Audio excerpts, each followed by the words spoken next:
राधे कृष्ण राधे कृष्ण। संशक्ति और असंशक्ति का लक्षण, आसक्ति के भेद, उनके लक्षण और फल का वर्णन। आसक्ति के त्याग से जीवात्मा कर्म फल से संबंध नहीं होता, इसका कथन। श्री राम जी ने पूछा, हे भगवान, किस प्रकार का संग मनुष्यों के लिए मोक्षदायक कहा गया है और कैसा संग बंधन का हेतु होता है एवं उसके बंधन का निमित्त बनने में कारण क्या है तथा बंधन के हेतुभूत उस संग की निवृत्ति कैसे की जा सकती है। श्री वशिष्ठ जी ने कहा, हे रघुनंदन, शरीर क्षेत्र और शरीरी क्षेत्रज्ञ आत्मा का जो विभाग है, अर्थात शरीर जड़ है और आत्मा चेतन है, ऐसा जो अनुभव है उसके अभाव में केवल देह ही आत्मा है। ऐसी भावना से उत्पन्न देहाभिमान ही संग है और वही बंधन का हेतु कहा जाता है।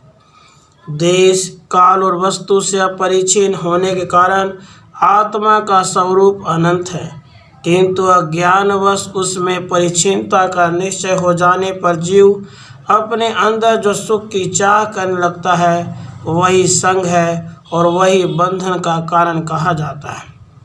यह दृश्यमान संपूर्ण संसार परमात्मा का संकल्प होने के कारण परमात्मा का स्वरूप है, तब फिर मैं उसमें से किसकी चाह करूं और किसको त्याग दूं। इस प्रकार की धारणा से उत्पन्न होने वाली जो जीवन मुक्त की अवस्था है उसे तुम असंग स्थिति समझो। न तो मैं ही हूँ और न दूसरा ही कुछ है, अतः विषयों से उत्पन्न सुख हो अथवा न हो, ऐसा निश्चय करके जिसका अंतःकरण अहमता, ममता और आसक्ति से रहित हो गया है वह मनुष्य मुक्ति का अधिकारी कहलाता है। जो निष्कर्म भाव की प्रशंसा नहीं करता, किसी भी कर्म में आसक्त नहीं होता, सब में समभाव रहता है और कर्म फलों की इच्छा से रहित है, वही पुरुष असंशक्त कहा जाता है।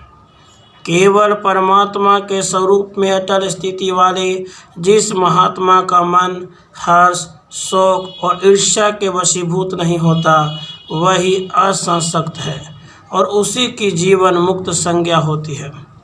जो मनुष्य संपूर्ण कर्मों और उनके फल आदि का कर्म से नहीं अपितु केवल मन से भली भांति त्याग कर देता है वह असंशक्त कहलाता है। राम जी, वृक्ष एक स्थान पर स्थित रहकर अपने शतावर शरीर से जो शीत, वात और घाम के क्लेशों को सहता रहता है वह उसके पूर्व जन्मों की अहमता, ममता और आसक्ति पूर्वक किए गए कर्मों का ही फल है। पृथ्वी की दरार में पड़ा हुआ कीड़ा अंगों के पीड़ित होने के कारण विकल होकर जो कालक्षेप करता है वह उसके पूर्व जन्म के अहमता, ममता और आसक्ति पूर्वक किए गए कर्मों का ही फल है।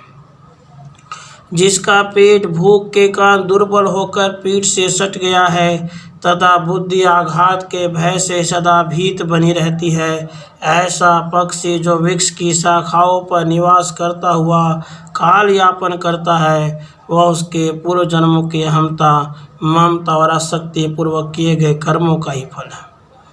ध्रुवांकुरों और तिनकों का आहार करने वाला मृग किरातों के बाणों की चोट से पीड़ित होकर जो मर जाता है वह उसके पूर्व जन्मों के अहमता, ममता और आसक्ति पूर्वक किए गए कर्मों का ही फल है। यह संग के भूत प्राणी जो नदी में तरंगों की भांति बारंबार उत्पन्न होकर पुनः विलीन हो रहे हैं, यह उनके पूर्व जन्मों के अहमता, ममता और आसक्ति पूर्वक किए गए कर्मों का ही फल है। लता और तिनकों के समान शक्तिहीन दशा को प्राप्त हुए मनुष्य चलने फिरने की शक्ति से शून्य होकर जो बारंबार मरते रहते हैं, उसके कारण उनके पूर्व जन्म में अहमता, ममता और आसक्ति पूर्वक किए गए कर्मों का ही फल है। राघव, यह आसक्ति दो प्रकार की कही गई है, एक वंध्या अर्थात प्रशस्त और दूसरी वंध्या अर्थात पुरुषार्थ फल से शून्य। इनमें तत्वज्ञ महात्माओं की अपने स्वरूप में आसक्ति वंद्या है और वंद्या आसक्ति सर्वत्र अज्ञानियों की है। जो आसक्ति आत्म तत्व के ज्ञान से शून्य देह आदि असत्य वस्तुओं से उत्पन्न और बारंबार संसार में सुदृढ़ रूप से स्थित है, वह वंध्या कही जाती है। और जो आसक्ति आत्म तत्व के ज्ञान द्वारा यथार्थ विवेक से उत्पन्न हुई है और पुनर्जन्म का कारण नहीं है, उसे लोग वंध्या कहते हैं। यह वंध्या आसक्ति का ही प्रभाव है जो आत्म तत्व के विज्ञान में कुशल सिद्धगण, लोकपाल तथा अन्य अन्य मुक्त पुरुष इस जगत के प्रांगण में अध्यात्म विषय की प्रीति से युक्त होकर स्थित रहते हैं। अन्य अन्य भुवनों में निवास करने वाली अध्यात्म विषय की प्रीति से युक्त तत्वज्ञ महात्मा लोग जो जन्म मरण से रहित शरीर रूपी अंत समूहों को धारण करते हैं, वह भी वंध्या शक्ति का ही सामर्थ्य है। किंतु वंध्या शक्ति के वशीभूत होने से मन विषय भोगों में व्यर्थ ही रमणीयता की कल्पना करके उन पर उसी प्रकार टूट पड़ता है जैसे गिद्ध मांस के टुकड़ों पर झपटता है।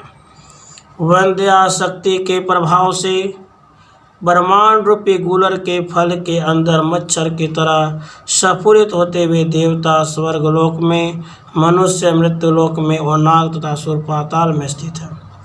यह संघ के प्राणी जो नदी में तरंगों की भांति जन्मते मरते हैं, गिरते उठते हैं, यह भी वंध्या आसक्ति का ही चमत्कार है।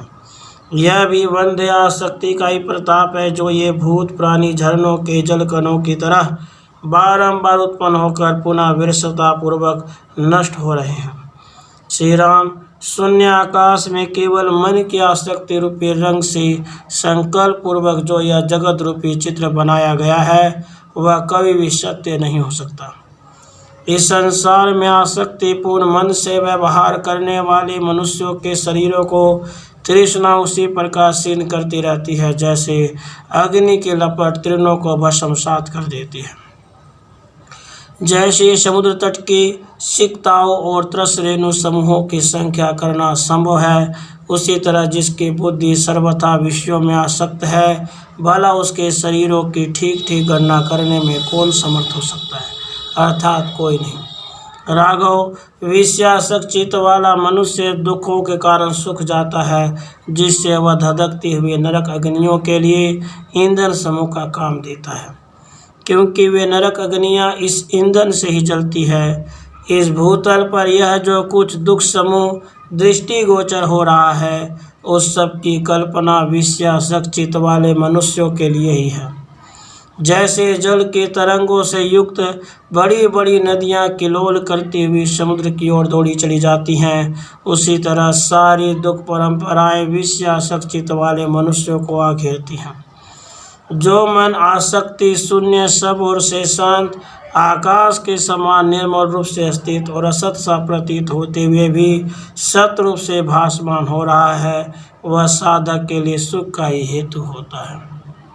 हे रघुनंदन, कल्याणकामी विवेकी पुरुषों को चाहिए कि वह सर्वत्र स्थित रहते हुए, सबके साथ रहते हुए और सभी न्यायुक्त कर्मों में लगे हुए भी सदा सर्वदा अपने मन को अनासक्त और सम बनाए रखें। उसे चेष्टाओं में, किसी प्रकार की चिंताओं में, पदार्थों में, आकाश में, नीचे पाताल में, ऊपर पृथ्वी में, दसों दिशाओं में, लताओं में, बाहर के विशाल विषय भोगों में, इंद्रिय वृत्तियों में, अंतःकरण में, प्राण मूर्धा और तालुओं में, भ्रू मध्य में, नासिका के अग्रभाग में, मुख में, दक्षिण नेत्र की कनिनिका में, अंधकार में, प्रकाश में, शरद रूपी आकाश में, जागृत स्वप्न सुषुप्त अवस्थाओं में, शुद्ध सत्वगुण में, तमोगुण में, रजोगुण में, त्रिगुणमय पदार्थ विशेष में, चल अचल पदार्थों में, सृष्टि के आदि मध्य और अंत में, दूर में, समीप में, सामने, नाम रूपात्मक किसी पदार्थ में, अपने आत्मा में, शब्द स्पर्श रूप आदि विषयों में, अज्ञान जनित आनंद की वृत्तियों में, गमन आगमन की चेष्टाओं में, घड़ी दिन मास संवत युग आदि काल की कल्पनाओं में आसक्त नहीं करना चाहिए। सर्वत्र दृश्य पदार्थ में अनासक्त सा रहकर जड़ दृश्य जगत के आश्रयभूत नित्य विज्ञान आनंद घन परमात्मा में विश्राम करके परमात्मा में ही अमृतमय रस से युक्त मन वाला होकर स्थित रहना चाहिए। इस प्रकार उस परमात्मा में स्थित हुआ जीवात्मा संपूर्ण आसक्तियों से रहित होकर ब्रह्म भाव को प्राप्त हो जाता है। फिर तो वह इन समस्त व्यवहारों को करे अथवा न करे, क्योंकि उसके लिए कोई कर्तव्य शेष नहीं रह जाता। जैसे आकाश का मेघों के साथ कोई संपर्क नहीं रहता, उसी तरह अपने परमात्म स्वरूप में रत हुआ जीवात्मा क्रियाओं को करता हुआ अथवा न करता हुआ भी क्रियाजनित फलों के साथ तनिक भी संबंध नहीं होता। अथवा शांत चैतन्य घन जीवात्मा को चाहिए कि वह पूर्वोक्त दृश्य संसार के संबंध का ही परित्याग करके शांत होकर परमात्मा के स्वरूप में स्थित रहे। रामभद्र, जिसने अपने स्वरूप में परम विश्राम को प्राप्त कर लिया है, जिसका अंतःकरण आत्म साक्षात्कार से संपन्न है और जिसकी कर्म तथा उसके फलों में तनिक भी आसक्ति नहीं रह गई है, ऐसा जीवात्मा कर्म करते हुए भी आसक्ति से रहित होने के कारण कर्म जनित फलों से संबंध नहीं होता। राधे कृष्ण, राधे कृष्ण।